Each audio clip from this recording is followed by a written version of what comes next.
What's going on, Canes fan? Welcome to Junior and the Big Dog, your favorite father and son duo covering Miami Hurricanes football and sports here once again at our regular time, Wednesday, 7 p.m. Well, 7:01. I think 1 minute late, Big Dog.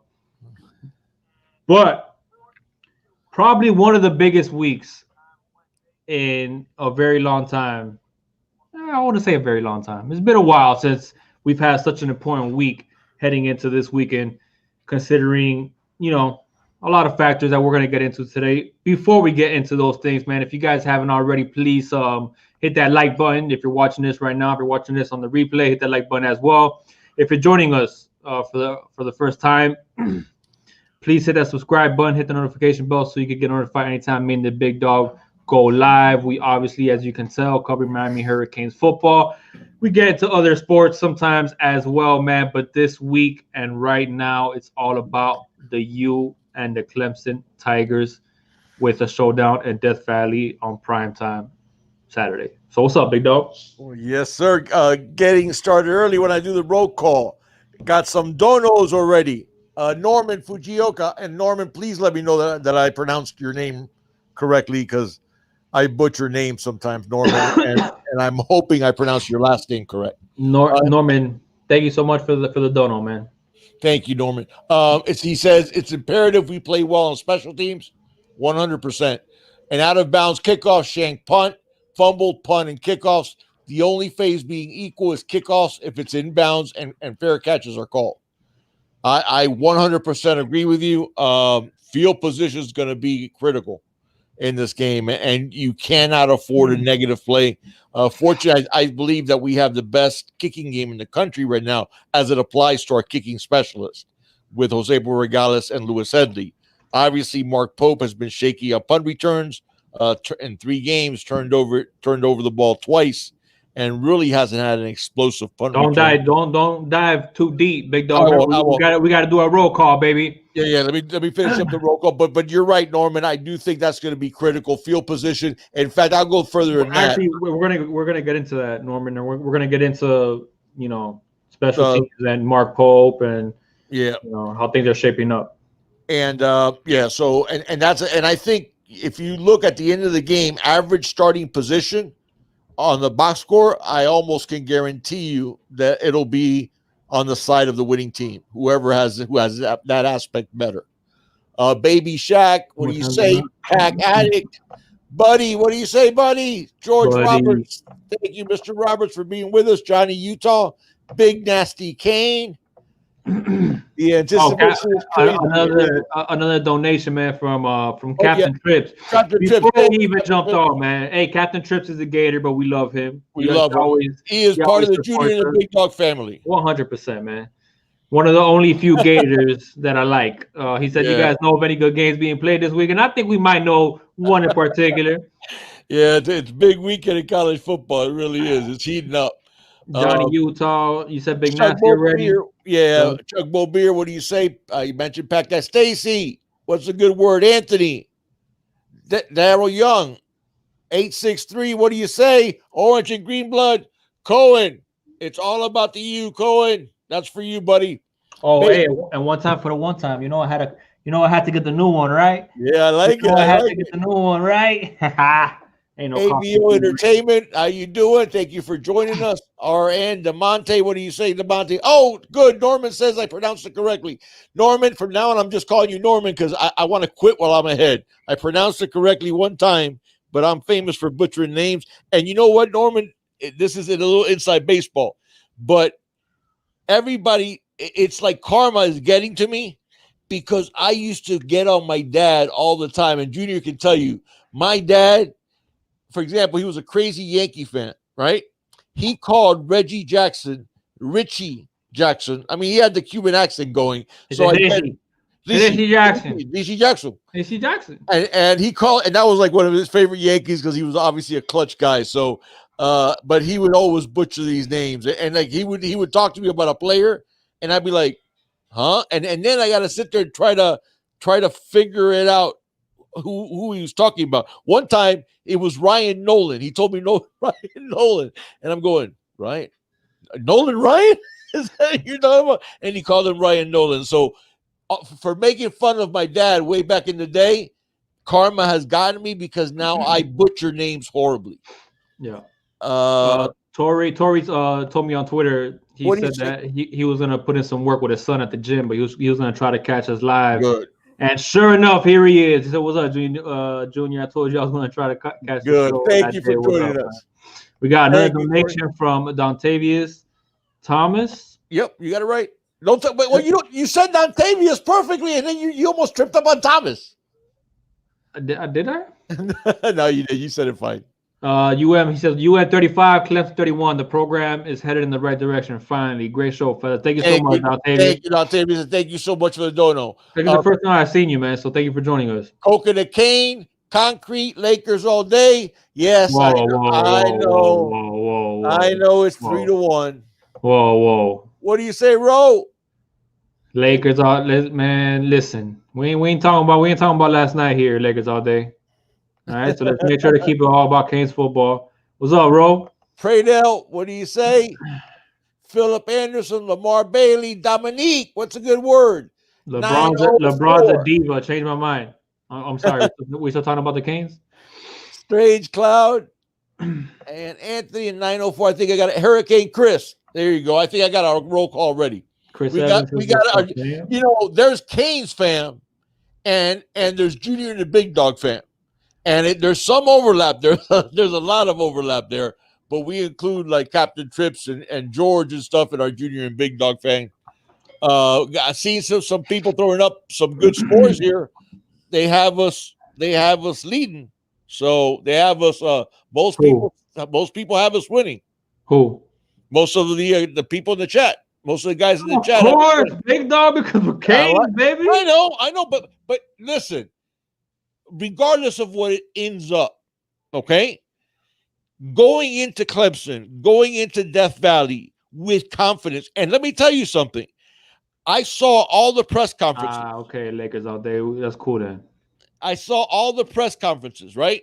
From Manny, from the coordinators, from the players. And I loved it because what I saw was respectful, but not fearful. Hey, we know that Clemson has a right to be thought of as the elite program in college football. I get it. All right. But we ain't scared. And that's the entire attitude I saw from the coaching staff to the players. It was business. It was we belong here and not boastful, not disrespectful. I get it. Clemson's where they are. Yeah. We're not, we believe we're there and we feel that we are there, but we haven't proved it yet. And so it was a quiet confidence of like, regardless what the outcome of the game is, we belong there. We got, and I think even Dabo I believe it was Dabo used the term, they got guys. Do you say guys or studs?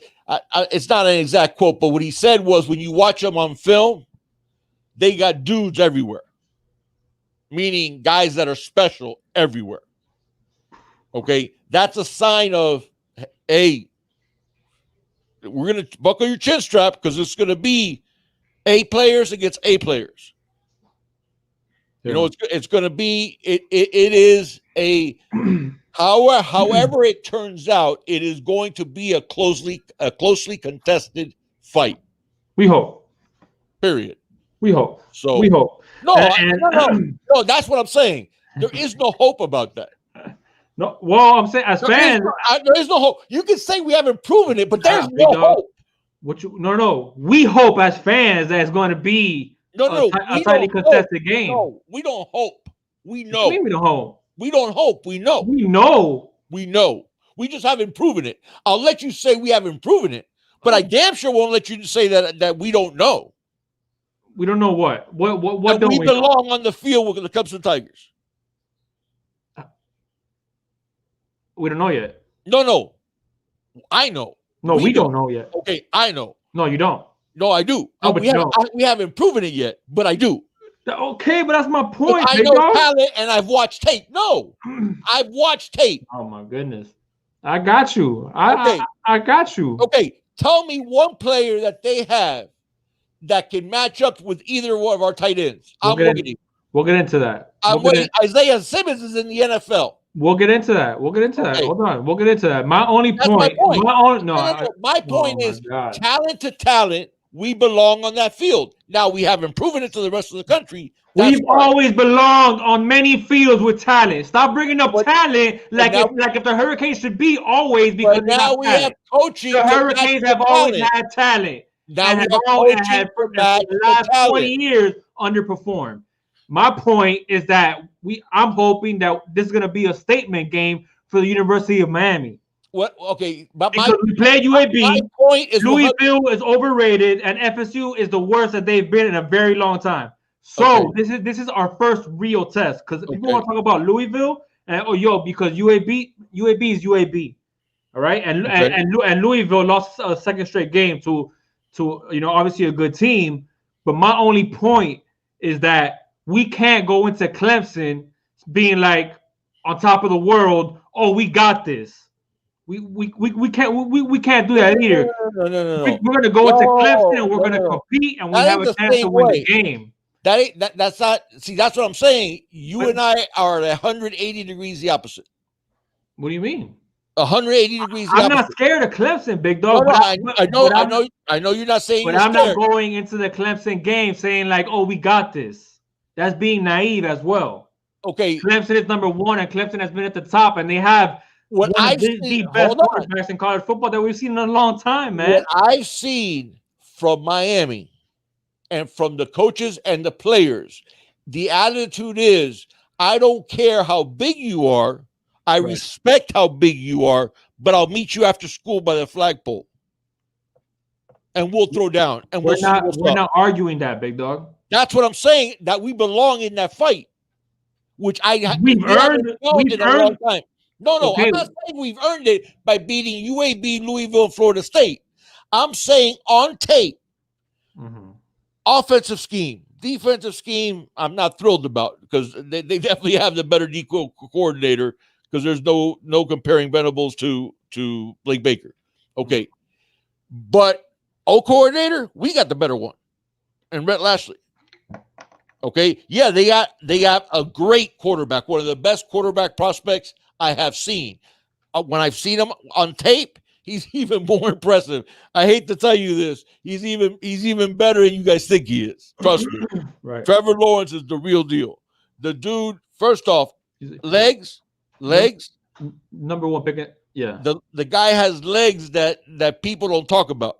Okay. Extremely underrated as a runner. His legs. Oh yeah. And let me tell you something. Dontavius, thank you so much for the dono. Did we read Dontavius' previous comment on when he went on the donation?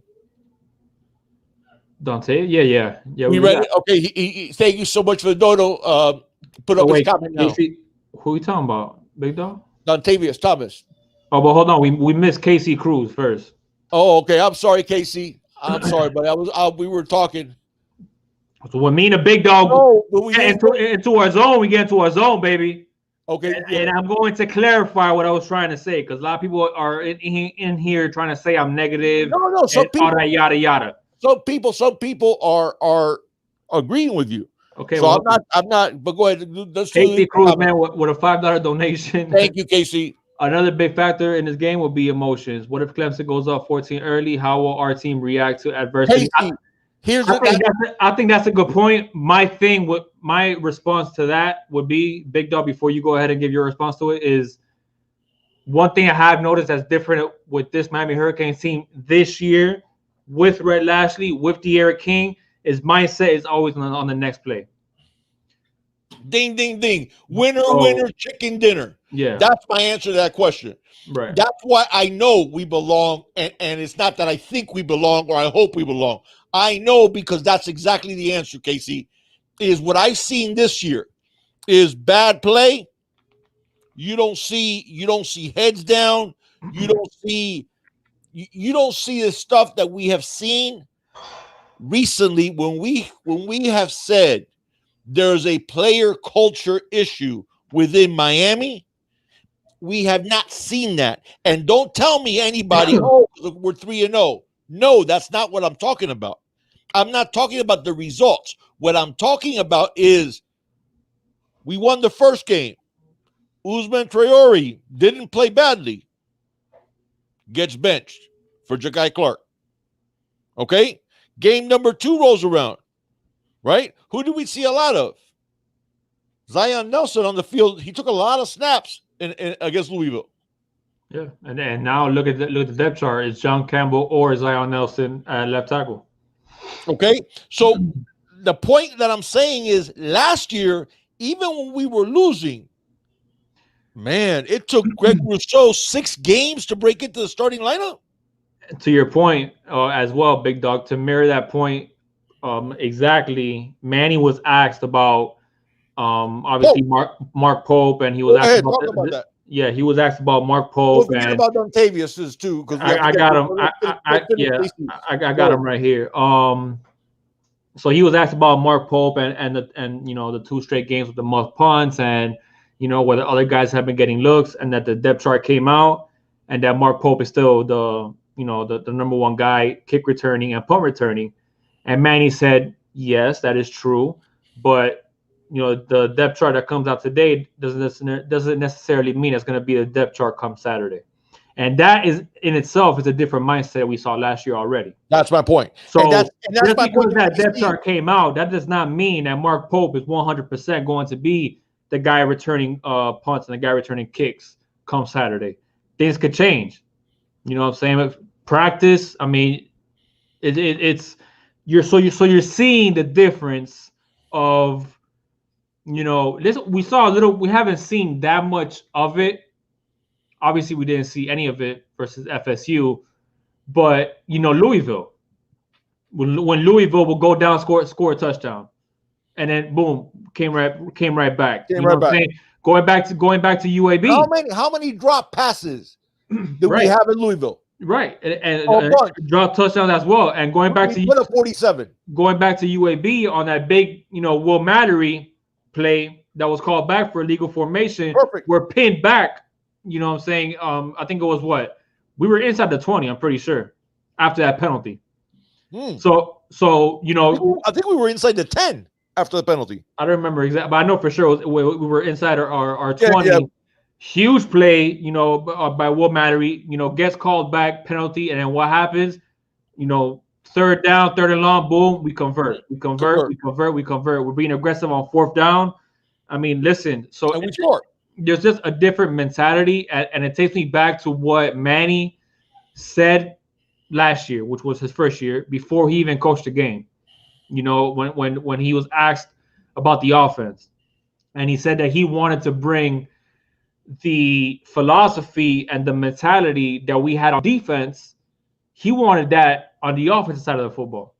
So obviously we didn't see that last year, and Manny did and made the necessary changes that he needed to make in order to bring guys in to fulfill that vision and to fulfill that culture of us not just being known for having one of the best defenses in the country and a subpar with some flashes of good sometimes offense, but no, having one of the best defenses in the country and having one of the most electric offenses in the country. Now, obviously, De'Aaron King plays a huge part, but let me tell you something, man. I hope and pray that we could keep Brett Lashley around and have him buy in. If you got to break the bank, man. But it's just the way things are going. Yes, you got to give credit to the players, but scheme-wise, preparation-wise, adjustment-wise, by Brett Lashley, my man. I love Brett Lashley. I love how he has incorporated. And guys, we got to do an X's and O's show where we talk about Lashley's offense. Yeah. He has incorporated air raid concepts to a more of a classical up-tempo spread. So think about it this way. He's taken, basically what Brett Lashley has done is he has taken Gus Malzahn's, the way Auburn runs the spread. And you guys remember, even against like Bama, when they beat Bama, I mean, they were running the ball right down Bama's throat with all the misdirection, with all the spread concept runs. So he's taken that and mixed it with Mike Leach's air raid, but not really. He's mixed the pattern concepts from Mike Leach into the spread. That's what he has done. And here's the why I'm not that worried about losing Rhett Lashley, because I know he's a great young coach and he's going to get his opportunity to be a head coach. We got Stephen Field behind him, and I think that's our next OC. That's a great point, Big Dog. You know, I think our next OC is already on our coaching staff, and his name is Stephen Field. Yeah. And remember, Stephen Field, that's the type of offense he likes to run, and he's learning those air raid concepts from Rhett Lashley. So I think when hopefully we have him at least 2 years before he gets his head coaching gig. Okay? And then when he gets that head coaching gig, we got Stephen Field right there as OC. And it just continues. Right. And that's the secret. Because, listen, Bama has to retool their coaching staff almost every single year. You know what? Clemson has been lucky. Clemson has been lucky because Venables has stayed. You know, they've had a little bit of transition, but never a lot, because they have some coordinators that are just happy, or not even coordinators, position coaches that are happy where they're at. Right. But Bama has had to change their entire coaching staff. So as long as you have that continuity, where there's a continuity of systems, even if you have a different OC, it doesn't matter. That's like saying right now, our DC is not Manning, it's Blake Baker. But we still recognize that defense. Yeah, Blake Baker does some tweaks, which I'm not fond of, but he does some tweaks. But it's basically the same defensive system. And I'm sure Stephen Field, when he takes over, and listen, maybe it doesn't end up being. I don't have any inside information. This isn't any inside information that I have. I don't have any. This didn't come from any source or nothing like that. But I believe our next OC will be Stephen Field. And I think as well, I'm gonna go ahead and get to Deltavius's comment now. Yes. Adding to that fact of, just even if Lashley leaves, keeping the same kind of concept, the same kind of offense, regardless of whoever it is that you bring in. But now we're seeing what's the best word I can use? Best word I can use for this, probably, like, we're seeing the product of what running an offense like this does for our talent on the offensive side of the football and does for our players. So then, besides of, I'll give you a good word: synchronicity. Well, yeah, but what I'm trying to say is that Rhett Lashley is also, whenever it is that he does leave, assuming that we continue on this trajectory, being successful, and he gets offered another job, it is what it is. But I believe that Rhett Lashley is going to leave a standard at the U of what the offense needs to look like.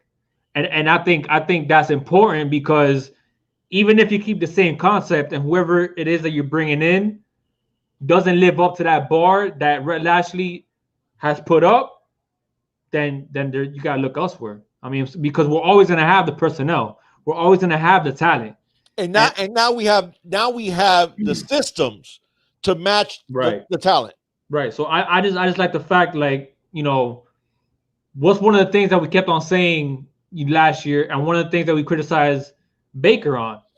Manny set a standard, and he brought the Miami Hurricanes defense back from being like in the, I think they were ranked like in the hundreds, when it comes to passing. When D'Onofrio was there. Right. So then Manny brought that back, and then what did Manny leave? Because when he took the head coaching job and Baker took over, he left that standard of like, okay, this is what the Miami defense needs to look like. So then we're comparing that now with Baker, And some things there are some things to critique on Baker, but what are we critiquing it based off of? Based off of what Manny built, the standard that Manny had, the right? standard that Manny has. So But also, heading into the future, it's going to be don't very similar with Red Lashley and whoever it is that we bring in. correct. But don't forget, a big part of that is because Manny's scheme matched the talents that Miami recruits. Mhm. Because what does Miami recruit? Usually great athletes.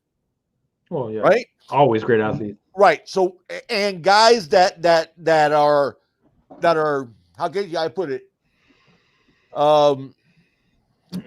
Not really big guys that are playmakers on the defensive side of the ball. And Manny puts the scheme that Manny runs, puts those playmakers in positions where they can make plays. Yeah. So we got the scheme that matches the talent.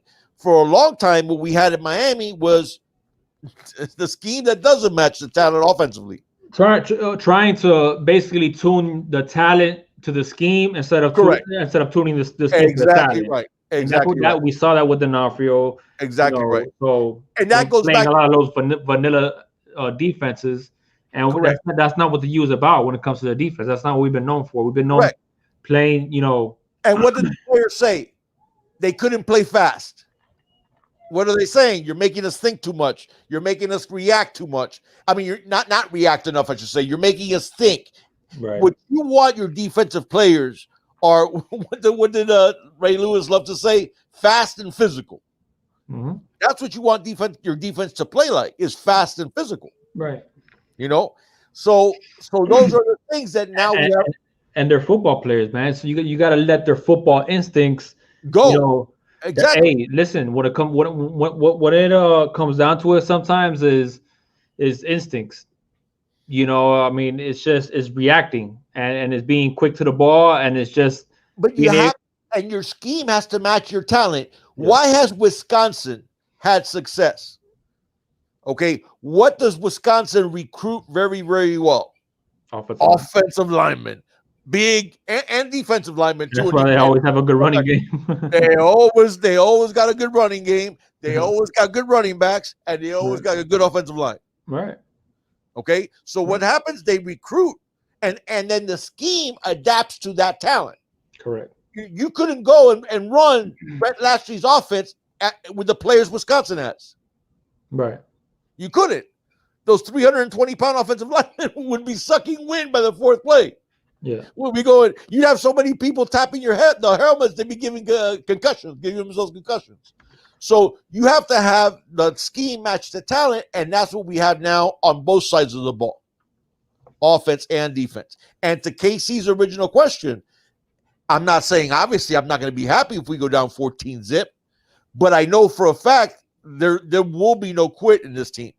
That is something I already know, because I've seen already those signs that we wanted to see, that this is a completely different culture. And Junior brought up a great point, that Will Mallory play. Okay, that's was 76 yards or something like that. Gets called back.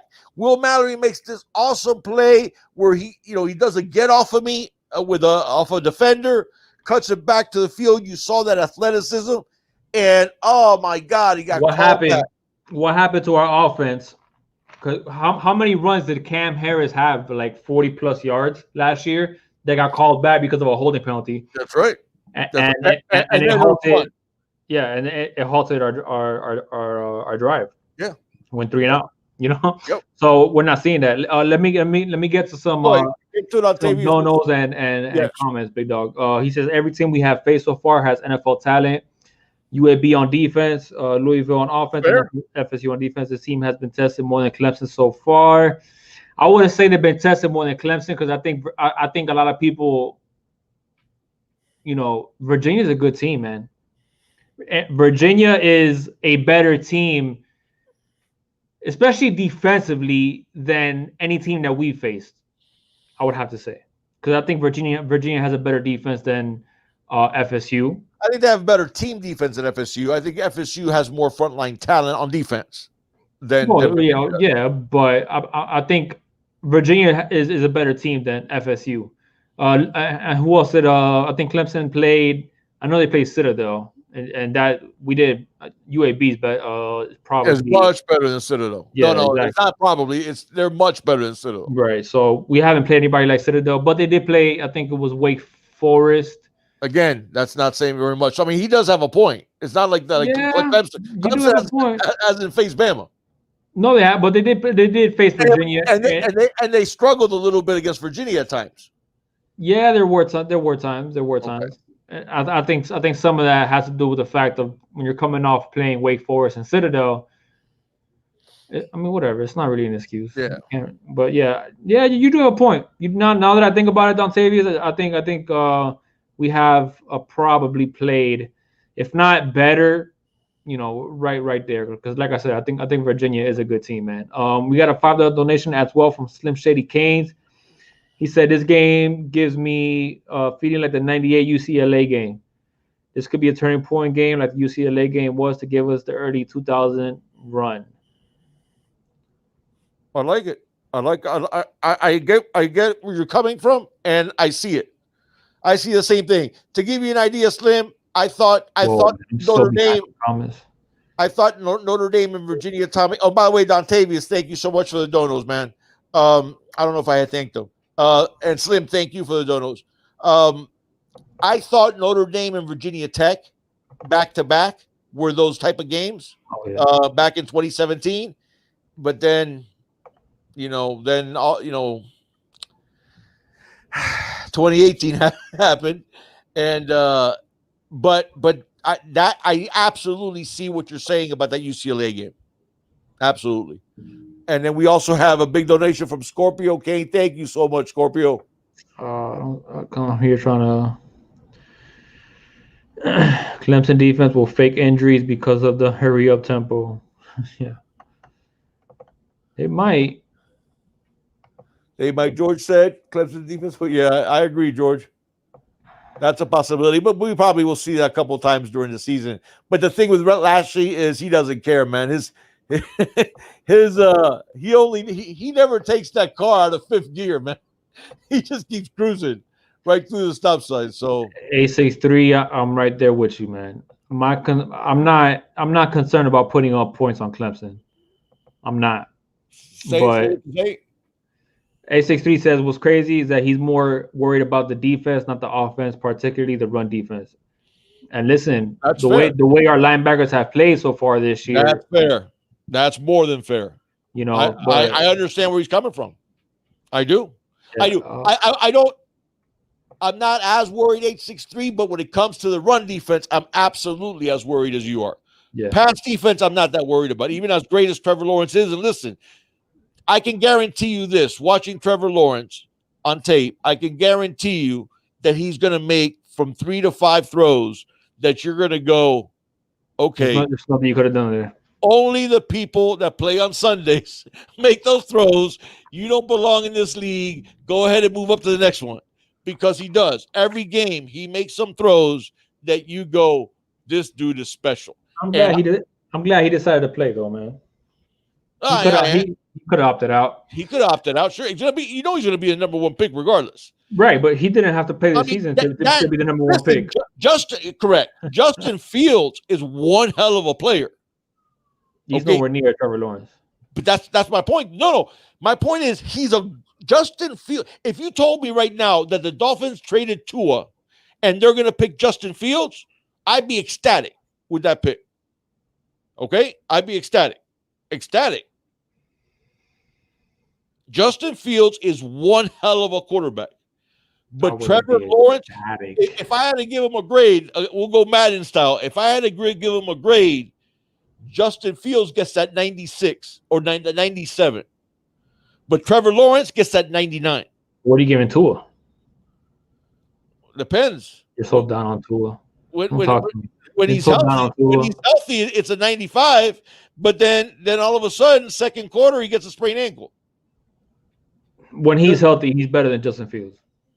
No. I think so. I disagree. Scorpio Kane with a $20 donation, man. He says, I'm more concerned with I can't believe you're here. You're talking about an Ohio State quarterback. Shame on you, man. No. Whatever. It's because you're in Ohio, dude, and you're letting those are the two top picks in the draft. It's fine. You want to bet? You want to bet right now that the loser has to do something. I'm not saying right now, it's not the those are number 1 and number 2 in the draft come April. Period. End of conversation. Well, it depends who's picking because it doesn't matter. What do you mean doesn't matter? Does not matter. So you think the Texans are gonna pick up if the Texans keep on going the route they're going? You think they're gonna pick up Justin Fields? They will trade down. Justin Fields will be the second player picked in the draft. End of story. No, yeah, I agree. No, I'm not disagreeing there. That's how good he is. All right, let me read his donation, man. Stop. Okay, your Ohio colors are showing. Stop talking so much about Justin Talking Fields. about quarterbacks. Blah. I'm more concerned with the mental after this game. That will tell if this team has changed mentally. If we lose, do we fold the rest of the season, or do we? And listen, and there's no room to fold because we got Pitt coming up right after them. So there's not like okay, right. We better have a letdown. If we lose and we got like a Central Michigan. No, man, we lose and we got Pitt, who's looking like one of the better teams in the ACC as well, except they just lost. That game was crazy. Did you see that game with NC State? I saw pieces of it. I was watching. I wanted them to lose. And Scorpio, thank you so much for the dono, Scorpio. Scorpio, I'm not as worried. I'm not as worried, man. I think the Eric King. Arguing with you, I'm not even keeping note with the comments, man. The Eric King, Brett Lashley, Manny, and Ed Reed. You cannot diminish the Ed Reed effect. I think the culture change that we were screaming about last year. Okay, at least I don't know everybody, but we were screaming about that culture change. We were mad at Manny for not, because that's his job to fix. That culture change has taken place. And it's not because of 3-0 start, guys. It's not. Okay, because I was hoping for that culture change even after we lost to Florida. And when I started realizing it wasn't there, when we were dancing in the locker room after a 17-12 home win against Central Michigan. Yeah. That's when I knew it wasn't there. What I've seen in this team, think about it. We just beat Florida State 52-10. Yes, I saw Manny dancing with a cigar. That was awesome, by the way. That was like, did you see that? Say that again? Did you see Manny dancing with a cigar and stuff in his hand in the locker room after the Florida State game? I did not see that, man. Oh, that was so awesome, man. It was awesome. See that. Manny was doing it. Manny was doing it. So that was cool. But that's different. You just beat your rival 52-10. Mm-hmm. Not Central Michigan 17-12. But you saw it after the Louisville game. Coaches weren't happy. Right. Players didn't seem to be all that happy. And we just beat Louisville, that was highly thought of, at their place by 2 touchdowns. Yeah. The old King team would be like, oh, we're the greatest. This King team was like, man, we didn't play really well. Yeah. George is in the building with a $5 donation. Thank you so much, George. Thank you, Scorpio, too. Big dono, $20 for Scorpio. Thank you. Thank you so much, man. And we missed one for Hurricane T2Y, too. Okay, hold on. I predict Miami. He was after George. I'm sorry. Go ahead. Yeah. He says, I predict Miami loses to Florida in the national title game. Can you imagine? that would be one hell of a national title game. That would be. Missed my donation, bro. No, Logan. What do you mean I missed your dono? Did Logan donate? I didn't see it. No. Logan, I'm sorry, buddy. I didn't see it, so I missed it too. Go ahead and read Hurricane T2Y's. And I'll find Logan. I'll find Logan's. We need to win this game. I've been talking too much. Yeah, I'm sorry. Clemson fans. Go ahead. T2Y says, thank you, Hurricane. And I found Logan's too. Sorry about that, Logan. Let me go back. How far can I go? Oh, there it is. So not concerned with our offensive line versus their. Or is that a question, or are you saying that, Logan? That's the only thing that concerns me, right there. Can we do that now? Can we start getting into the game? Yeah. Hold on. Before we get into the game, man, like I feel so out of whack because I'm so behind here with comments and. Thank you, Hurricane T2Y and Logan. Thank you guys for the donos, man. Yeah, T2Y said that we need to win because he's been talking too much smack to Clemson fans. Thank you, Terrence. Terrence Fowler with the donation. the big $15 donation. He just no comment. He just wanted to donate. Thank you, Terrence. You see, I don't know. Something's going on with my shit. We're getting a lot of comments, man. Yeah, a lot of interact. It was a question. So, yeah, that's a question. So we're not concerned with the O-line versus their front. Are you concerned with the offensive line in their front?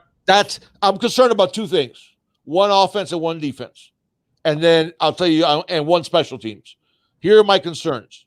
Okay, our offensive line against their front seven. Okay, are we going to hold up against their front seven? Okay, I think that's a concern for them as well, though. No. That is the biggest concern, because if you could find a weak spot on Clemson, it's their O line right now. It's their offensive line right now. Yep. No, so, and our D line will win that battle. And we have a better front than they do. I'm sorry, we just do. Okay. Well, we have a better defensive line than they do. Yeah. I'll go along with that for sure. For sure, yeah. I give them the edge on linebackers, but I think we got the edge on secondary. Okay, so this is my point. Ooh, big dog, I don't know. Dude, last year they were one of the best in the country in not allowing big plays through the air. This year they're like one of the worst. They've allowed big plays through the air, man.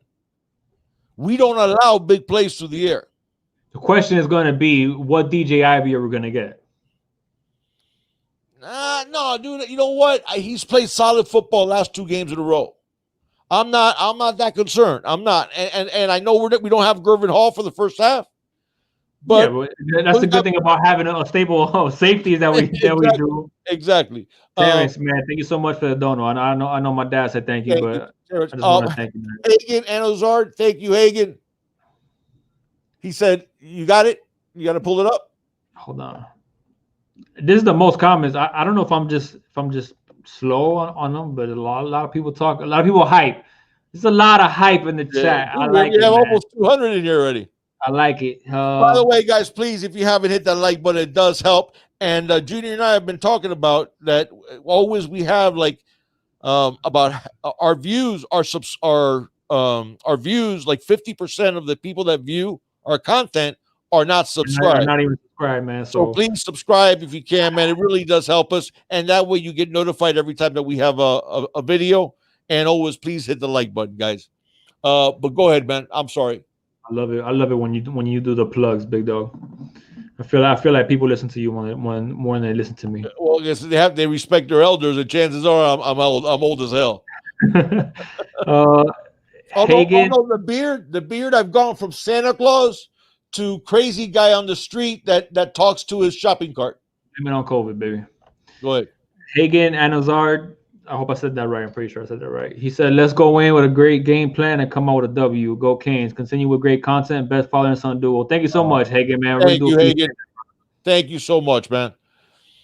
I mean, okay. UVA's my area of concern. UVA's QB didn't run all over them. I mean, he did like rush like 20 times, and he only ran for like 80 yards. So the idea that the Virginia's quarterback had a field day running the ball, it's not necessarily true. But remember, offensively in college football, the sacks, they take them away from the quarterback's running total. Right. So remember that. So that's always a little misleading. I'm liking this. I like that, George. I like that. Look at that. We got Florida. We got Gator fans on our side, man. I like it. I like to hear it. It's Florida pride. Here are my 3 areas of concern. Right? Yeah. Offensively, our offensive line. That's a big offensive key. Our offense is going to go on Saturday like our offensive line performs. If they have a good game, now mind you, up tempo, I'm hoping we wear out their number 1s, and then maybe we'll be playing against a lot of number 2s. Okay. Defensively, our linebacker play. That's going to be key because Travis Etienne is the truth. Yeah, he is. He is the truth. Okay? Listen, I'm not ever going to blow sunshine, and I'm never going to lie. No, okay? Pause. No pun intended. What's that? No pun intended. What's that? He said sunshine. That's what they Oh, that's call. right, Sunshine. That's Trevor Lawrence's nickname. Yeah. Okay, so I'm going to tell you like it is. Even with our own team, I'm going to tell you like it is. And that's why I'm telling you about the offensive line and the linebackers. I think tempo is going to help that offensive line. Linebackers, man, you got to play. You got to be smart, man. You got to make sure you maintain gap integrity. You have to make sure if you're not, you have to make sure that your responsibility for that gap does not get missed. So that means you play from that gap outward. Okay? Yeah. Trevor Lawrence is the truth. Travis Etienne is the truth. Okay? That is a great running back. And that dude is dangerous no matter how you get him the football. Okay? Absolutely. Cynthia was mentioned. We got a trio of running backs too. Listen, I'll ride with my three any day of the week. Cynthia, I'm with you. I agree with you there. Okay, but listen, you have to talk the truth about the opposition. Okay, and Travis Etienne is one hell of a football player. What's gonna be the big key to Travis Etienne is our linebacker play. They cannot get picked off. They cannot get caught in the wash. And they cannot leave their gap integrity. Because if they do, he will gash you. Some of those runs that we saw against Louisville, instead of getting 12 yards, he'll take it to the house. Okay? The linebacker play that we had against Louisville, we better not see that against Clemson. Yeah. Because Travis Etienne will take it to the hizzy if you give him that much space. Yeah. Daniel Rivera says, Gina Big Dog, here are my keys. Number 1, press the sunshine. Number 2, don't turn the ball over. Yeah, winning the turnover battle is going to be key in this game. Got to get Shane out twice minimum. Running game has to show up, especially on a wet track. Rain and forecast. Yeah, I heard because of the hurricane. Yeah, actually, we're supposed to get the hurricane towards – I think it should be gone for them because we're supposed to get it right around that time, and we're further north. So hopefully it won't be too bad. Got a couple more donos to talk about, and then I'll end up finishing about the keys. Hurricane T2Y, listen, man. Thank you guys for the donations, by the way. Thank you very much. He says, sorry, Junior, but my Lakers in 5. You listen, man. Listen, that's I'd like to see us just put another one up. Oh, we are. Yeah, I believe so. We are. We're winning Friday. Oh, the Heat are winning Friday. It's for us to have had a shot in this series. We lost our leading scorer. Yeah. All right. We didn't have Bam for 2 games. Yeah. Let me tell you something, man. For us to match up with the Lakers, what messed us up in that first game was zone. All right. If the Heat would have played the defense that they played in the last 2 games, which, you know, going a little more away from the zone and playing more man, fronting AD, you know, going small, forcing them to play AD at the 5. If we would have, you know, played that defense, I'm not saying we would have came out with a win. We could only do that defense if Bam's in the game. That's my point, though. We can't play that. We can't play that defense with Olynyk. The game 1 of every series is a feeling out game. Right, you know what I'm saying? And then whoever, you know, you make adjustments and whatnot. But I truly believe, I'm not saying that the Heat would have beat the Lakers, but it wouldn't look like this. For us to have a chance at the Lakers, we needed to be healthy. No, 100%. That's the thing, and we're not. I mean, we lost Dragic. Butler's been people don't realize Butler's ankle got torqued twice in that same game. And that's why I'm not liking a lot of people talking about, that you know, Butler took his foot off the gas. That man has been okay. Not only has he played like 45 minutes, but he was also like guarding LeBron most of the time as well. Yeah, so it's like I love Jimmy Butler. He don't play. I love the way he don't play that Michael Jordan thing where Scottie Pippen takes your best player for 3 quarters and then you know Jordan throws them on the 4th. No. Like Jimmy Butler gives 110% effort. All right. Unlike LeBron, that when anytime he goes to the rim and you breathe on him and he's crying for a foul and he doesn't get back on defense, that's not Jimmy Butler. We actually have men on the Miami Heat. All right, so it is what it is. But listen, man. if we would have been healthy, I think we would make it a series for sure. Would have taken them deep. But they make it a series. Why they can feel don't know. No, thank you. Sammy Dundada says it's crazy how we are the underdog, but the whole college football and their mama putting more pressure on Miami to see how we do. Okay, that's fair, Sammy. That's fair. That's fair, Sammy. But you gotta also understand, this is Clemson, right? Clemson's been in these big games. Clemson's won national, titles. They're in the conversation for a national championship every year, and when it comes to primetime games, more oftentimes than not, they show up. Reason why the pressure's on Miami is because when the U has been to them that we belong, right? When the U has been like, oh man, oh Notre Dame, Virginia Tech, and you lost 3 straight. Oh man, the hype, and you lose to a subpar team. So that's why the pressure, because you're going up against the number 1 team in the country, and you go back to the last couple of times that we've actually faced Clemson, hasn't been pretty. So that's why the pressure's on Miami, because they don't just want to see, is Miami is the team that we've seen the past 3 games. Is that a product of, and I'm not saying this for myself, I'm saying for a lot of people, is that a product because of the opponent, or is that a product of how good Miami is? Well, that's a question that's going to be answered against Clemson, because you're facing, obviously one of the best. Others. You're talking about 2 other people. I'm talking about 2 other people. So that's why the talk is about Miami, and it's not Clemson. Because why does Clemson have to fear Miami right now? What have you done for me lately? What have you done for me lately, Eddie? I don't know if you guys know. I remember. I know you do. I don't know if a lot of people. Yeah, that's Eddie, true. That was a long time ago. Eddie Murphy stand. That's one of my favorite stand-ups of all time. But whatever. What have you done for me? Yeah. That's the half skit. That's right. You get some chick that doesn't even speak English. You bring her to the States. And she gets all hard on it. And it's like,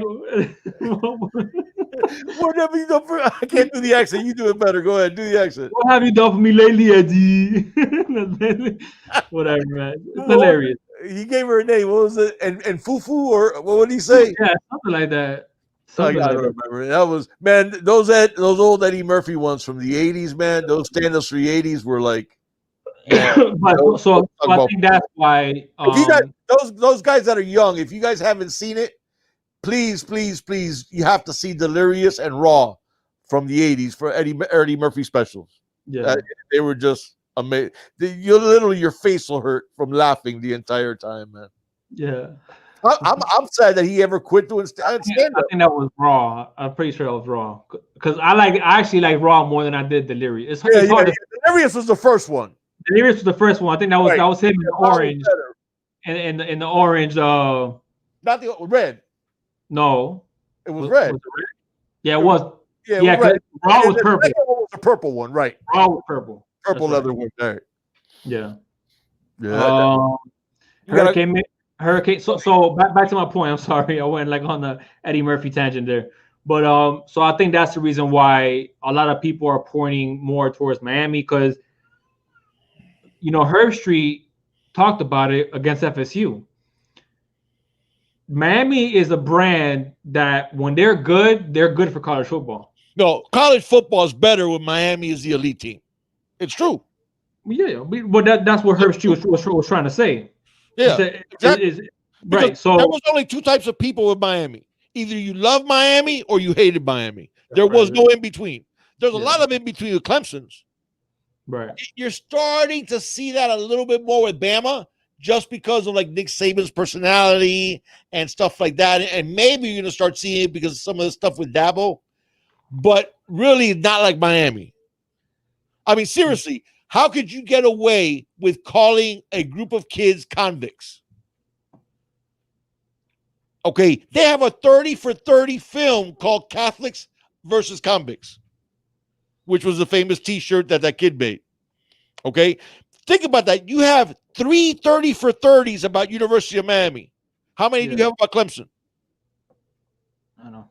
Hold on, big dog. Before we catch up with the donos, go ahead. Yeah, thank you, man. Hurricane Melly says Braun should get an endorsement from Charm and Soft. I like it, Billy. I like it. You're right. He is soft. He wasn't like that in Miami. He wasn't like that in Miami, man. Dude, even though we rooted for him when he was with the Heat, we talked about how soft he is. He's always, I guess he's always been soft. He's always been soft. Yeah. You saw he tried to act tough with because it's been a little chippy with Jay Crowder. Jay Crowder literally like fouled him just so he wouldn't get an easy and one. Jay Crowder like just fouled him, not even that hard, and he got up like smashing the ground like, and then obviously LeBron always does this. All right. Anytime you've seen LeBron get mad at a hard foul or mad at somebody, what does LeBron do? And then he goes like he's in a rush, and then he goes like in slow motion and waits for everybody to get in the middle. Right. He waits for everybody to get in the middle. LeBron is the type of dude. Richard Pryor used to have a skit. And here you go. We talk about Eddie Murphy. I'll tell you a fast one for the young guys. By the way, I do want to let you guys know, if you don't know, Wholesome, he reached out to us because he has to go on a little early today because he has a Clemson YouTuber on his show at 8 o'clock. If you guys want to go watch that, I get it, man. We talked about getting off the air at 8, but also if some of you want us to stay a little bit later, we'll do that for you guys. But if you guys want to go over there at 8 o'clock, I understand it's on the Wholesome One channel. So if you guys do want to see Wholesome show, but Richard Pryor had one about Jim Brown because he's talking about Jim Brown was the baddest dude that ever walked the planet. Right. And he said that one time a friend of his that was like 6'5", big dude, got into it somehow with Jim Brown, and the guys were holding that big guy who's acting like he wanted to fight Jim Brown, and he said that Jim Brown said the scariest thing that he's ever seen anybody say in a confrontation. He just really calmly said, "I think you should let him go and let him express himself," like saying, "Come on," like that. And he said that Jim Brown said that the big guy turned to the guys that were holding him and said, "If any of you take a finger off of me, I'm going to kill you." You know, like ease me out the door. Ease me out the door. Like he wanted no part of Jim Brown, and that's LeBron. LeBron's the type of dude that at the club he doesn't say a word. You slap his girlfriend's ass as she walks by. He doesn't say a word, and then as soon as the bouncers come, I'm going to kick his ass. Oh, you turn up your mic, big dog. I got excited. You got excited. He's the type of dude that talks his mouth when everybody's there. But before the bouncers got there, he doesn't say a word. And then when the bouncers get, let me go. That's LeBron, man. He's the greatest player of all time after Jordan. Right. But he's great. Hey, listen, I'm not. That doesn't take away from greatness. Dude's an amazing basketball player. I'll hand it to him. Damn it. Where you at? Okay, I already got that one. Norman with another donation, man. He said Lawrence will carve us up if we blitz. Yeah, I saw a lot more people talk about that as well. That if we blitz Clemson a lot, now we'll tell you, Norman, that Lawrence is going to carve us up. He said we cannot allow back shoulder completions. Pressure and coverage is our best choice. I like the idea of the not allowing the back shoulder. I absolutely like that idea. I like the idea of pressure and coverage. If we could pressure him with just our front, which I know we can, I'm good with that. This year, he hasn't been as good as he normally is against the blitz. Now, you can say that's I have seen that in the past, Norman, but this year it hasn't been. Part of that, I think, is the how limited they were because of the COVID and the whole situation. That timing between quarterback, we saw it with De'Aaron King early in the year.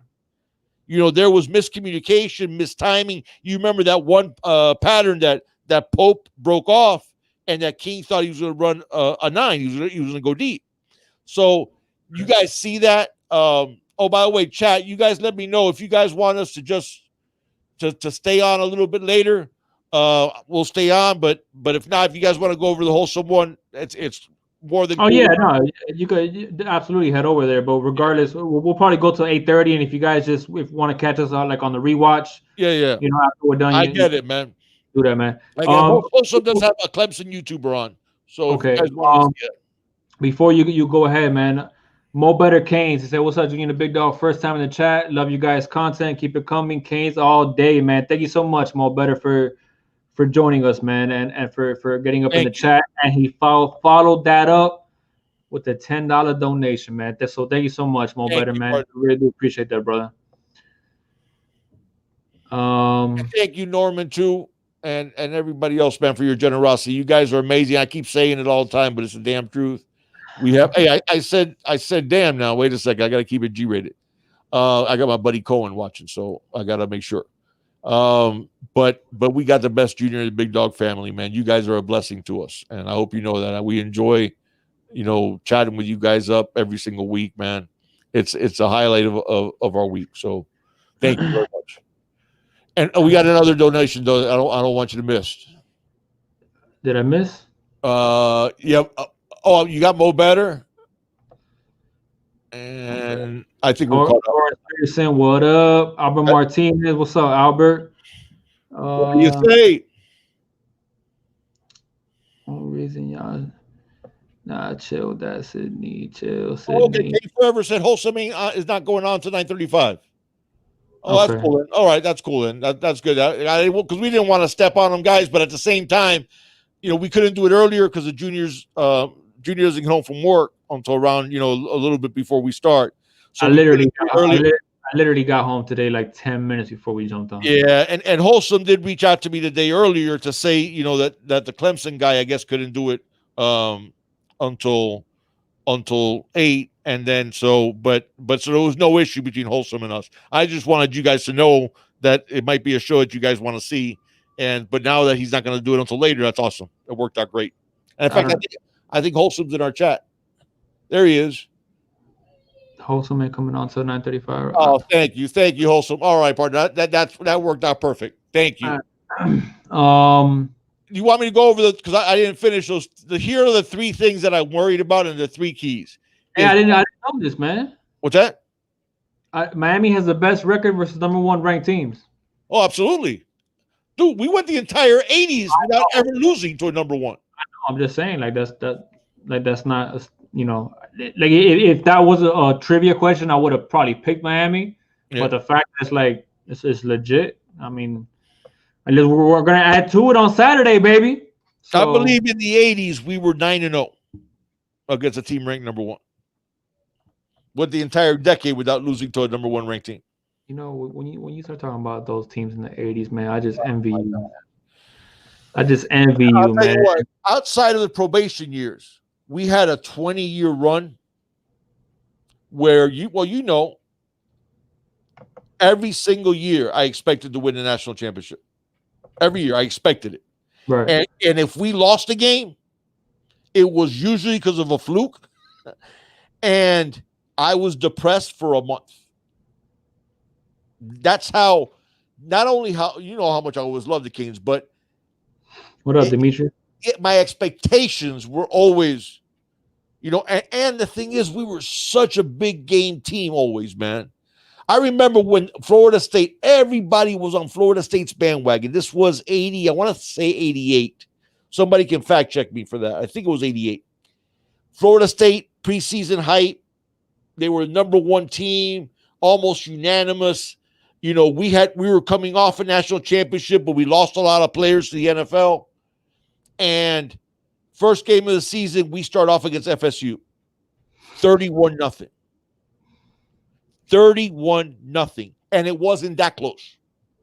It wasn't just that FSU didn't score. FSU didn't get close to scoring. And people were like, yeah, maybe Miami's #1. And that team should have won a national championship, which was and that was 88 because that was the Cleveland Gary year. That was the Cleveland Gary didn't fumble year. Didn't fumble year, yeah. Exactly, Baytu Perry. And that's the thing, man, is we were always that big game team. If the rare times that we lost, and you know, there we go, 10 years without a loss at home, 58 straight games that we didn't lose at home. And the rare game that we did lose, we got upset because, you know, a team that we took lightly or something like that. But like, look at Oklahoma. We played Oklahoma 85, 86, and 87. In those 3 years, Oklahoma went 11-1 each year, 33-3. All 3 losses were to Miami. Think about that. Guess what? Oklahoma didn't play us again for 20 years. Right. You know, that's the thing, man. Same thing with the 83 Nebraska team. People forget that our first national championship, that Nebraska team was already given the title as the greatest college team of all time in 83. Okay? They averaged, think about this, 1983 football, not 2020 football. They averaged 50 points a game in 83. Okay?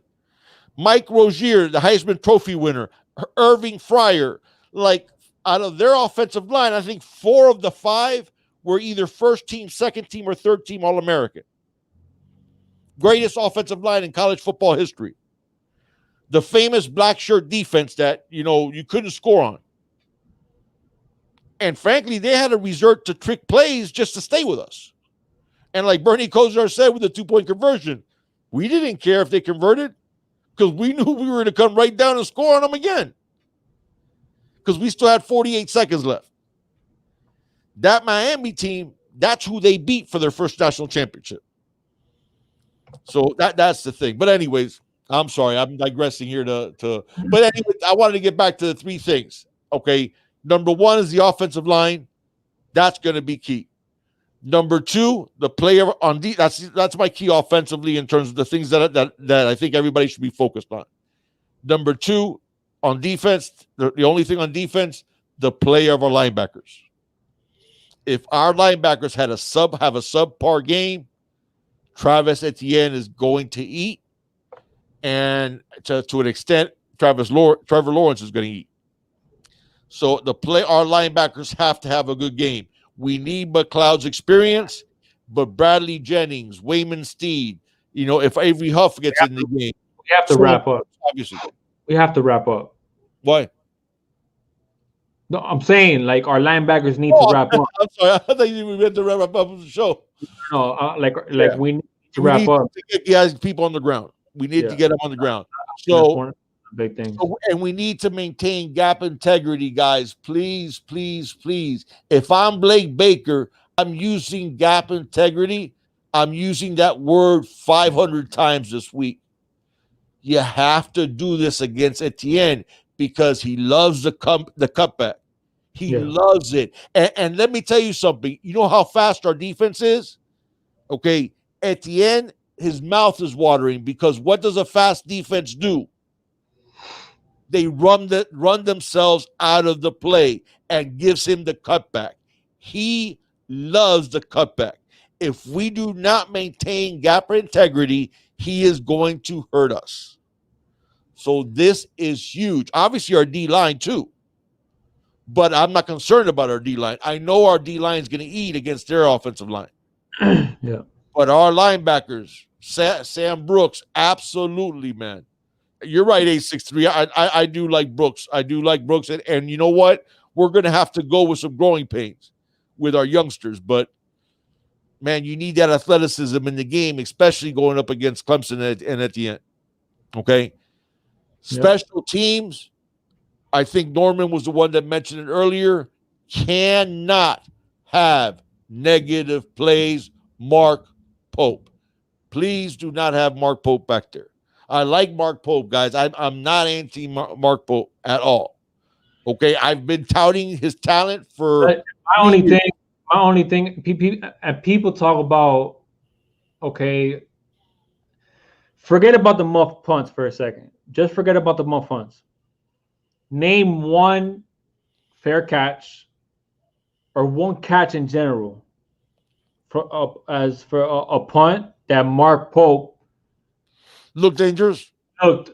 That you weren't nervous at Mark Pope catching the ball, or Mark Pope didn't look like he was nervous catching the ball. You said nervous. Yeah. That what you said? What's that? You said nervous or dangerous? No, I thought you meant like a play that he looked dangerous returning it. That No, there wasn't any of that. he just doesn't look There was comfortable. one play, one return that he looked good, that he looked dangerous in. I'd say one punt One. and one kickoff return that he looked, that he returned nicely, that you thought he could break it.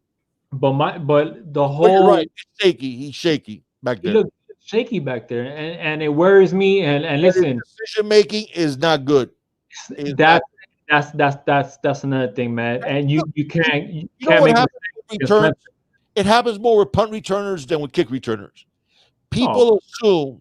People assume So easier great. to return kicks than it is to return punts. What's that? It's so much easier to return kicks than to return punts. Absolutely. But but it also takes a different type of skill set and a different type of Yeah. co-jones. Yeah. The co-jones kick return. You got to have some co-jones because when you bust it in there, that other guy's coming down full speed too. Yeah. Yeah. So, but punt returner does take different type of skill set. And a lot of times people see somebody who's dangerous as a guy who has speed and is shifty. Well, that's not necessarily to make him a great punt returner. Right. Because the judgment of a punt returner, I'll give you a perfect example.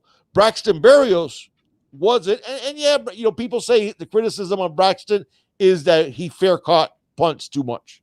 There was times he could have run back that he fair caught them. And that's a fair point. I think that's a fair criticism. But at the same time, you didn't have any worries with Braxton Berrios. You knew that ball was going to be caught. And even Gervin Hall, when he has fair caught the punt, looks sure of himself. Yeah. And Mark Pope doesn't. And that decision making, that last muff punt, man, against the Seminoles, that could have hurt us, man. That could have hurt us bad. And it was a terrible decision. Yeah. You don't try to field a punt when you are running out of control. And then of course what happened ended up getting up on him, and then that was it, and he muffed it, and they recovered, and fortunately it didn't matter because we had that great play with Nesta and Jalen Phillips, but that's the thing that we cannot afford against Clemson. So I go with Gervin Hall can't play the second half, but I go with Xavier. I'll go with Xavier back there, and I like Xavier returning punts, and I saw plenty of tape in high school of Xavier being really dangerous, because a punt returner, the type of skill that you need is short area quickness. You got to make that first guy miss, and then you've got to be able to read and find your lane. Yeah. And then when you can do that, that's when you turn on the speed. Keyshawn Smith, another one, dude, that in high school, he returned a lot of kicks, man, and he looked good doing that. Yeah, I think give the young guys a shot. I think he's as shifty as X's, which is what you need when it comes to punt returning. Right, but he has better long speed than X does, probably. Yeah, he has better long speed, and I like X is much faster than people realize. I don't think people realize that he's a serious 4.5 guy already. But his short area quickness is ridiculous. His agility is crazy. To give you an idea, if on a short shuttle, okay, if you do low fours, that's like really, really good. All right. Like a 4.1 or something like that in the short shuttle. That, to give you an idea, that's like elite level. To his credit, Tate Martell did a 3.96, which is ridiculous. Okay. Very rarely you see anybody get under a 4. Xavier ran twice at a Adidas camp, I believe. It was an Adidas camp. Twice ran 3.8, I think it was, back to back. And they didn't give him credit for it, basically because they didn't believe it. They were like, how the hell is a 3.86? Oh my God. Daniel Rivera. Daniel, my little one, my little guy, my youngest son is Daniel Rivero. So that's awesome. I just noticed that. But X-Man, you like calling him X-Man, don't you? You like calling him X-Man? I like calling him X. I just call him X. Well, X twice in a row at an Adidas camp got high 3.8 on that short shuttle. That is ridiculous short area quickness. And if you watch him on tape, he does some stuff that makes guys that people think they're gonna light him up, and they end up not touching him. Okay, Yeah. that's how ridiculously quick he We is. got I'm Dave too. Says he's a Clemson fan. He has lots of friends. I think this game will be a Tiger blowout, but he disagrees. He thinks it'll be a good one to watch. Uh, I'm Dave too. Thank you, man. Thank you for joining us, man. Yeah, it's listen. I'm really looking forward to the game. I really am. Hurricane Millie man with a $3 donation. Thank you. Really. Hurricane Millie, he says, is it true that Dabble, I guess he steals play calls or play signals? Yeah, I've read that too, and Even Red commented about it. He said it's like baseball. yeah, I mean, you could do it. You a lot of teams do that. That's why when everybody made the whole Spygate deal with the Patriots, I was like going, that's different. do you guys really think the Patriots are the only ones that do that? That's different. That's Well, like spy. that's dude, they videotaped it. Yeah, that's like the Astros, dude. No, it's completely different. Completely different. Because every team tries to steal the signs. Okay? And every team. Yeah, okay. Yes, okay. It's not as bad. I don't know, man. Listen, but there were video. Okay, but it's one Now, thing. if you tell me that they are not videotaping, but they are using they're stealing the signs because of some, illicit recording equipment or something. Astros. That's what the Astros did, right? Which is the famous thing that Jose Altuve wouldn't take his shirt off. He was like covering his shirt on, like holding his shirt, and when he hit a walk off, because guys like pull your shirt off and stuff, and he went into the dugout and then came back out without a shirt on. Yeah. So yeah, the Astros is different. What the Astros did is different because now listen, I'm not saying it's cheating. I'm not saying what the Patriots did isn't cheating. It's cheating. What I'm saying is they're not the only team that does that. They're just the only team that got busted for it.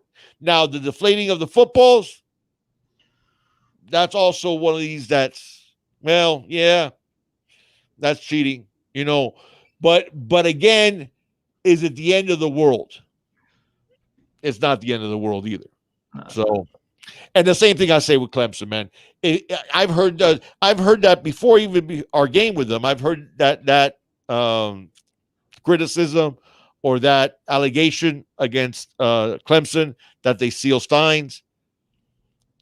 Man, and Brett Lashley said it. He said a lot of people do that, man. You can't go crazy with that. A lot of people do that, but it is true. Kane, that doesn't surprise me. With Notre Dame and UF being ranked, he says they're ranked higher than us when we have the same amount of 3 and 4 stars, but we have 2 extra 5 stars. Honestly, man, like the recruiting rankings and it matters a little bit. I mean, you don't want to be ranked like 30th, but it depends on your actual class. If you feel like you got a better class than teams ahead of you, then you got a better class than teams ahead of you. I mean, it just is what it is. I mean, I think we have a top 10 recruiting class, and that's not me going based off of just the top 2. That's not me going based off any. I just think that the guys that we got coming in, man, are some dogs, and we're not done yet. What's up, MJ Sailors? I hope you're ready for a surprise. He's a Tiger fan. Ocala, the thing is, I tell people this whenever that conversation with stars come up. I'm not going to go on my stars rant. The stars are BS, and they have been BS, and they will continue being BS. And what I tell people is this, okay? Greg Rousseau was a 3-star. All right? I challenge anyone to pull up a high school tape of Greg Rousseau and show me one that he's not a 5-star in. Right. One. Show me one tape of Greg Rousseau at Champagnat Catholic in Hialeah. Show me one tape that any scout looks at it and doesn't go, holy crap, that dude is an NFL player. Yeah. And I'm not saying this is not revisionist history. You guys remember in our preseason show, I said he was going to lead the team in sacks. Hey, And I've been talking about him since he was in high school. George Roberts said that Elijah's up to 270 and he's running 19 miles per hour. Wow. The Feely effect, baby. The Feely effect. And props Elijah for putting in the work. Are they still going to use him at the three technique? I mean, if you're at 270 already, I mean, my God. I told you, man. I told you that dude's going to be such a monster. He's going to be such a monster. I cannot wait to see him at the 3 technique, man. Yeah. Oh, my gosh. I know, Bill. I know it is painful. I know. Man, on top of how great he is, I didn't make no bones about it. You guys know that was my favorite Kane, man. And when it broke my heart that he wasn't playing. What's that? Your favorite Kane now? You can only pick one. My favorite current Kane. No, I'm saying, yeah. Yeah, okay. Yeah, that's what I'm saying. But no, not my favorite all-time Kane. My favorite all-time Kane still wears a beard and roams the sidelines and eats sunflower seeds. That's my favorite Kane. Favorite Kane now? Oh, now since Rousseau's gone? Man, I hate to say it, but no, it's probably Bubba. It's probably Bubba. Yeah, I think Bubba's the one that I get most. You know what? And I love Rooster and Cheney too. I was gonna say, and X-Men. X is a man. I feel like I should get recruiting credit for X. You can only pick one, and he can't be a transfer. Oh my gosh! You're gonna make me pick one? That's like trying to tell me which of my kids I love the most, man. He can't be a transfer. Oh my God, that sucks. I gotta pick one. Yeah. Damn, man. So it can't be Bubba's because it can't be a transfer. Man.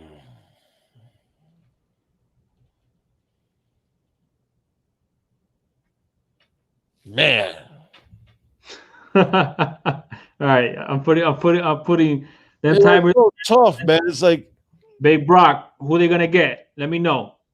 Who they gonna get, Big Brock? I want some of that. Miami is going to. Oh, come on. I need it. Not Blades is a junior. Hey guys, thank you all. Manny Diaz after he fails to even put. All right, but you gotta come with something a little more legible than that, man. If you're gonna talk trash, I mean, understandable at least. Get you, boy. That's what he's saying. Tiger's gonna get you. No, I'm not talking about Big Brock. I'm talking about the other Clemson fan in here, MJ Sailors. You got to come with better. I need to understand the trash talk in order for it to be trash talk. No, but thank you guys for joining us, man.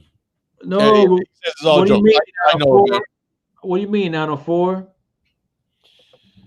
No, I know it's not. I'm just playing. What do we do? 904 said over his comment. Where you at, 904? Thank you, 904. See, he says Big Dog wouldn't have done that to him. And 904 called me out, man.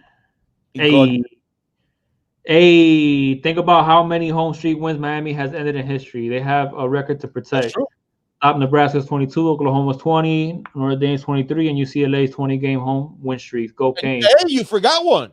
And FSU's 54. Remember, we're the ones that stop FSU's 54. That's right.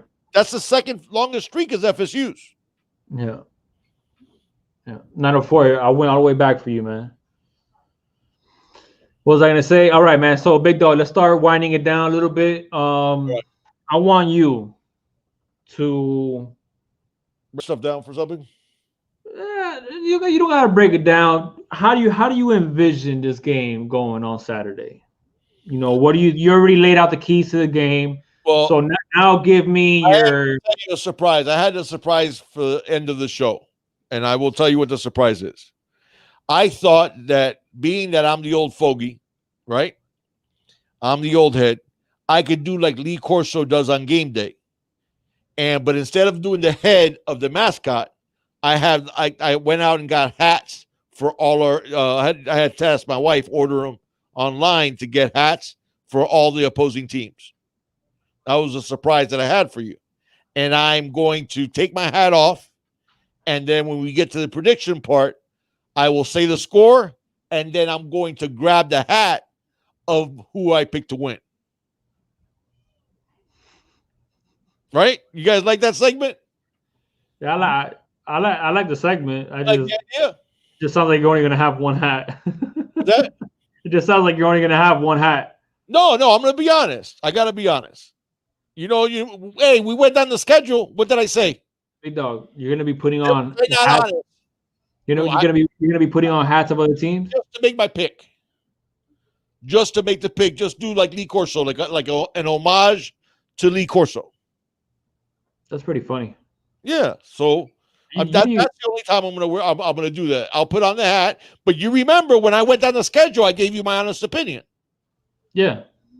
Right? And I had us finishing 9-2. Okay. Okay. Now that doesn't mean that things don't change for the positive, for the negative. Right. But I will give you my score, and then I'll grab the hat and put on the hat of the team that I believe is going to win. Well, you would have to put on the hat first and then give the score. Why? Because it's anticlimactic if you give the score. Oh, okay, that's fine. When you go to me, I can just I'll take off my hat. I'll take off my hat now, so you guys can see the beautiful white hair. Hold on. All right. Hold on, I want to make sure I need to have both hats. All right. So, how do you envision this game going on Saturday? Okay, here's the thing. I think we are going to be more disruptive on defense to them than they will be to us. Now, I think our offensive line is going to get a benefit when we go up tempo because Clemson has a lot of fast twitch type of players on their front seven. The biggest key of this game is going to be our offensive line against their front seven because I believe our defensive line is going to eat against their offensive line. So that means we're going to get some stops. Right? Now, our offensive line producing, playing well, utilizing the up-tempo to maybe get their front seven tired, needs to play up to snuff. Because if they do, then we get less stops against us than we put on their offense. That's going to be the key. So if you ask me for one key, it's the play of our offensive line against their front seven. That's the one matchup that does worry me. Okay? Because that is, be honest with you, Trevor Lawrence is going to be Trevor Lawrence. He's going to make some throws that you just got to take off, no pun intended, you got to take your hat off and just say, that's why you're going to be the number one pick. Right. All right. But we can't let Trevor Lawrence and Travis Etienne beat us. So we need to do well against Etienne defensively.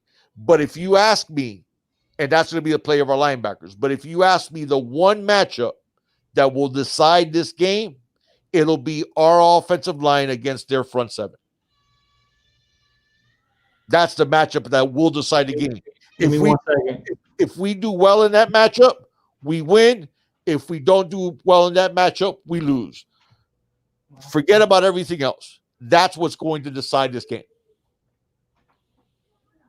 And that's what I believe. So, do I have some concerns? Yes. Do I feel much better because we have Jared Williams? Because really we now have Corey Gaynor's playing pretty well. DJ has a little bit uneven thus far this year. We need him to have a big game for us. Come Saturday, DJ Scaife has to play well for us on Saturday. That's going to be huge. But that's going to be the single key to this game will be our offensive line against their front seven. If we do well in that matchup, we win. If we don't, we lose. All right. You want me to do it? What you got? All right. Here we go. If he put man puts on a Clemson hat, I'm cutting the stream. He can't hear Did me. you all actually think I was going to spend any money on anybody else's hat? Did you all really think I was going to go out and buy anybody's hat that didn't say Miami or the U on it? Come on, you better ask somebody. I was gonna say, man, like, I feel like I know, like, Really? I was gonna buy anybody else's hat, dude. I don't even wear dolphin hats. All I wear is game stuff. I was gonna say, man, you had me worried for a little bit. I was kind of like, I'm never. Dude, I'll tell you right now. If anybody ever says, "Okay, you got a gun pointed to your head, and take off the Canes hat and put on X hat," okay, I'm gonna die with that Canes hat on. Right now, I'm gonna die with that Canes hat on, man. Big Brock says it looks like you committed to Miami. Putting that hat on. That's right. And the only thing is, I don't think they're looking at any old fat guys with 32 surgeries, 23 of them on your knees. I don't think they're looking for any of that. Yeah.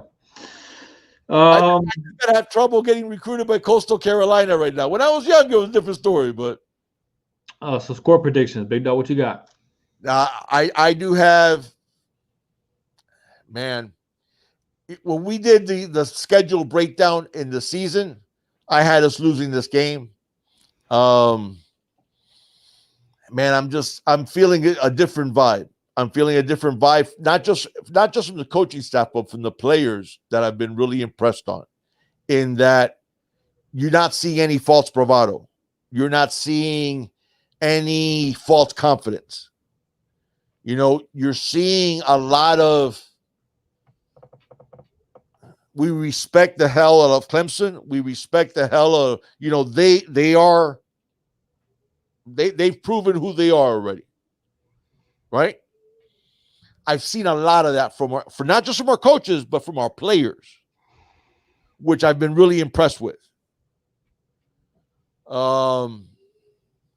But I've also seen a resolve of that this team, if things don't go well early, they're not going to hang their heads. Thank you, Chris. And they're going to keep fighting. And, man, I think the up-tempo helps our offense against their front seven. And I got us 37-31. Miami. I do. I think we can pull it off. All right. Now give me your You got a couple of donos to talk about. LeVar, so you really think Virginia's a better team than the Canes? Well, you're going to find out on Saturday. No, they're definitely not a better team than the Canes. Chug More Beer, man, with a $10 donation. Thank you so much, Chug. You got Dwayne afterwards. Thank you, Dwayne, and thank you, Chug. It says, great show, guys. It's all about the U. Let's go, Canes. It's great to be a Miami Hurricane, baby. Great. Thank you so much, Chug, man. A Miami Hurricane. Dwayne Baker 305 says, go Canes 34-24. This is only the beginning. Great content, guys. Thank you so much, Dwayne Baker. Yeah, thank you, Chug. What tweet are you guys talking about? You said that Lashley tweeted something out. You didn't say that, my bad, LeVar. I thought you did. VA better, man. And for those Clemson fans that have joined us, number one, thank you guys for joining our show. I hope you keep watching us. Some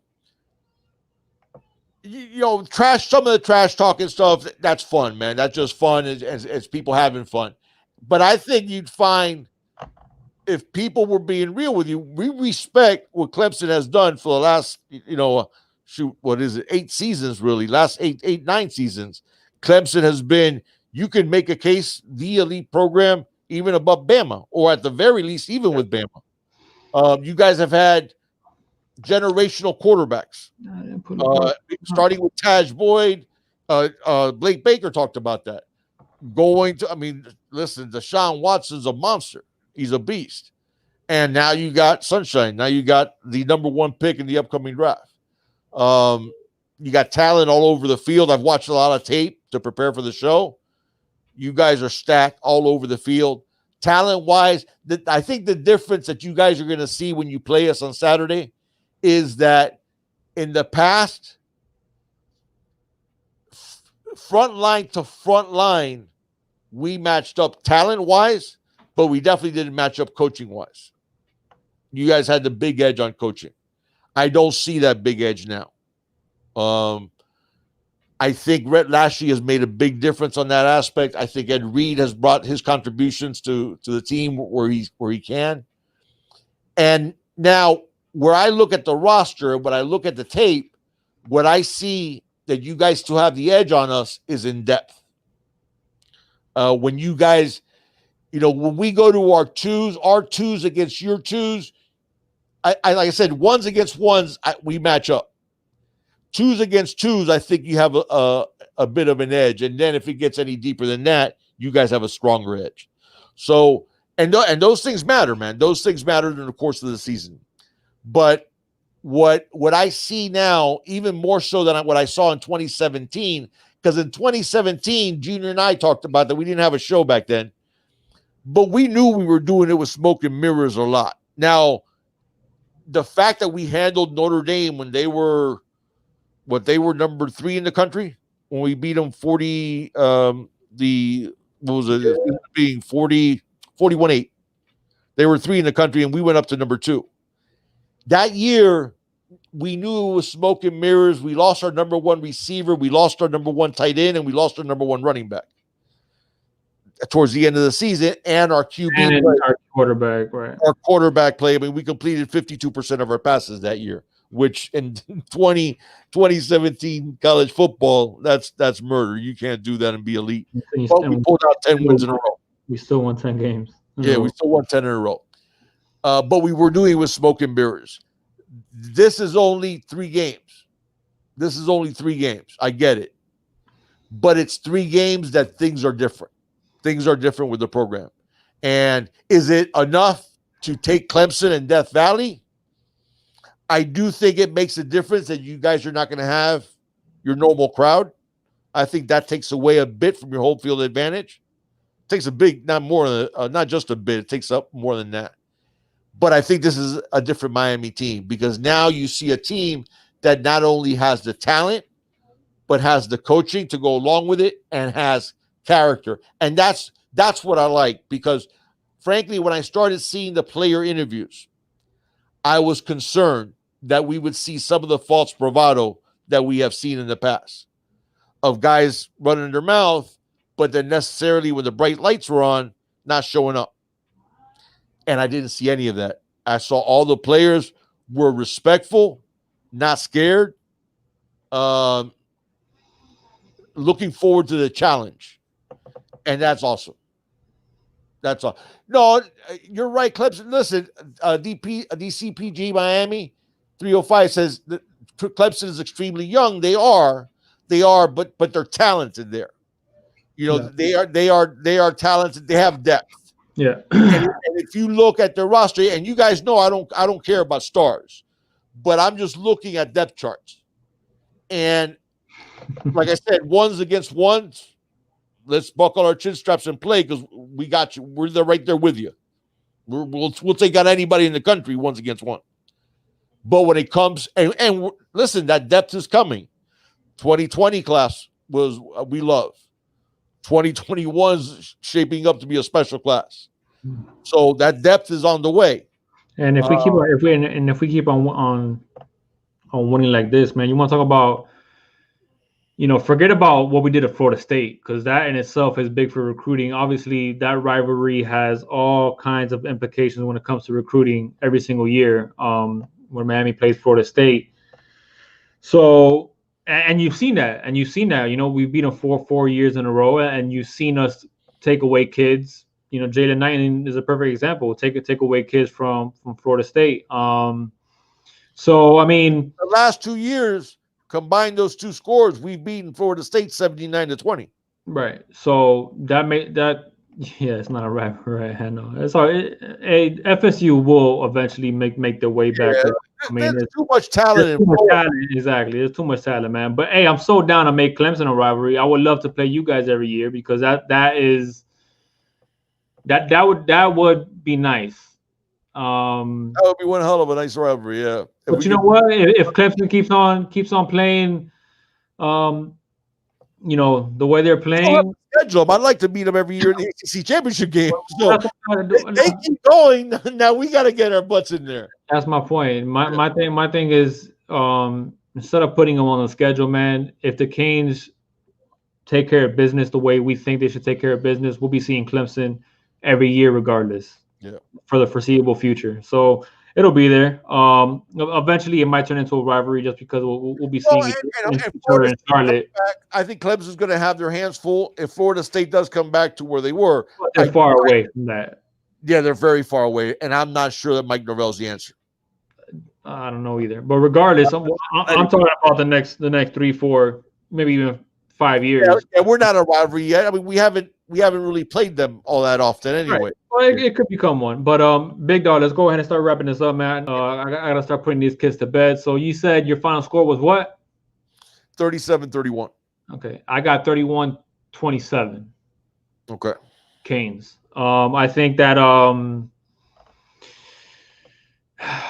honestly, it's not to beat a dead horse, but all the points you make, I really agree with. I think their offensive line being as young. Yeah, I think that's gonna make a difference. My thing is also their biggest weakness, and I think the Clemson fans would agree with this. Their biggest weakness is their offensive line. Our greatest strength is our defensive line. Right. That's why I'm going to play a factor for sure. What's that? That's going to play a factor for sure. What's up, Brian? Big Brock and the other guys that are from that are for the championship. I like it. If you guys said one unit on your team that's your biggest weakness, would you not say it's your offensive line? Yeah. From what I saw on tape, MJ Sanders says he agrees. Yeah, that's the thing. From what I saw on tape, and I think for you guys, the negative matchup with that is literally you are matching up to our best unit.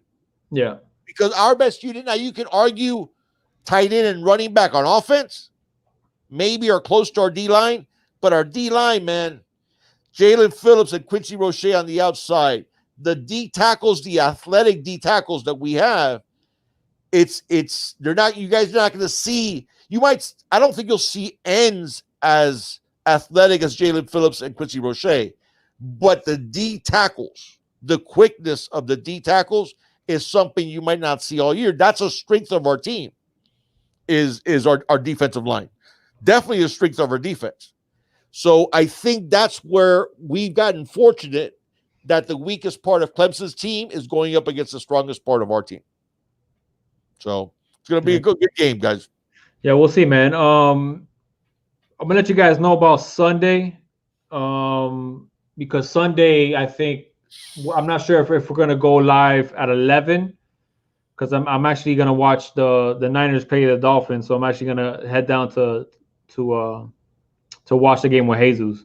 So it can't be at 11 because we gotta be over there like at 1. But maybe if we go live like at 10, maybe we'll do it. Sunday morning. Let's do it. Yeah, so we'll be going live at 10 Sunday morning to 10 a.m. on Sunday, guys. 10 a.m. on Sunday, man. For the Clemson fans in here, you're more welcome to join us. After we beat you guys, man, it is what it is, man. It's all fun. It's all love. And but yeah, so yeah. So yeah, listen, guys. Hey, it's been a real one, man. I got twins I gotta put to bed. If you guys haven't already, like Betu Perry, perfect time he just said. He says smash the like button. If you guys can please smash the like button. For everybody that donated, man, thank you so much for doing so. But most of all, man, thank you to everyone that joined us, including Clemson fans.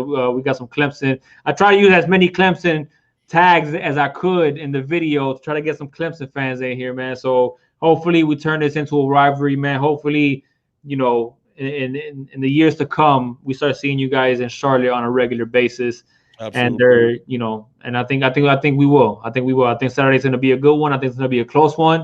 It's going to be whoever. I think honestly, what it might come down to is whoever makes the least amount of mistakes, man. The turnover margin is going to be huge in this game. I think whoever wins the turnover margin is going to win the game. I think the Canes have a good shot at doing that. But yeah, man, listen, no silly penalties, no kicking helmets, no unsportsmanlike, targeting. We gotta play a clean game, man. We gotta play a clean game. You gotta bring your A plus, 100% best game that you're gonna play all year if you expect to beat the number one team in the country, which is obviously the Clemson Tigers, man. So it's gonna be fun. It's gonna be a great test for the Miami Hurricanes, a good barometer to see where they stand. So yeah, it's gonna be fun, through and through, man. So, but yeah, like I said, man, if you guys are new here as well and you haven't subscribed yet, man, please, besides financial contributions and everything, like me and the big dog, man. Thank you guys for joining us. Listen, man, the best thing you guys could do, man, is subscribing and sharing the content. If you guys have Miami fans that or just college football fans or college football fans, what I'm saying? Because we go based on, I think that's one, since it's two of us doing this channel. You have a lot of Miami YouTubers where it's more of a solo show. So, sometimes the chat kind of dictates where the conversation goes with me and the big dog. So if you get college football fans from other teams, while you're talking, I could be looking at the chat. When I'm talking, you're looking at the chat. So you guys see us sometimes. I mean, we start talking about the Heat, or we start talking about today. We talked about Eddie Murphy. I mean, so the chat dictates a lot. Don't forget Richard Pryor. And Richard Pryor. The chat dictates a lot where we go sometimes with these conversations, man. But so yeah, man. If you guys are new, man, like I said, hit the subscribe button, hit the notification bell, so you can get notified anytime me and the big dog do go live, man. We do this every single Wednesday at 7 p.m. Eastern time, and we've been doing our post game videos on Sundays as well, man. We do recruiting breakdowns. You'll see that in our library and our reaction videos. I mean, we have. Look at our library. Look at our library, man, and you'll find a lot of stuff. Sailor says his friend just subscribed. Thank you very much. Thank you so much, MJ. MJ, hey, I hope I see you here on Sunday. To the other Clemson fans as well, man. Put up Bill K's comment. that Eno sucks. Don't forget. Hey, don't say that name. We cannot say that name. Enos. He's the name that will never be mentioned. Enos. But it sounds like I'm saying ass. God, I can't stand it. Well, hey. That'd be a step up for the things I called them. Hey, man, so go tight. You almost made me say it. Yeah, don't say it. Damn it, don't say that. I know. So, yeah, man, hey, it's been a great one, man. Thank you guys so much, man. Good night. It's been real. As always. It's always all about this you. Get ready, baby. You guys. Prime time, Saturday. Buckle your chin straps. Here we come, baby. We're coming. This ain't the Miami Hurricanes team that you guys seen in the past few years. So be ready. Yep. Be ready for that smoke.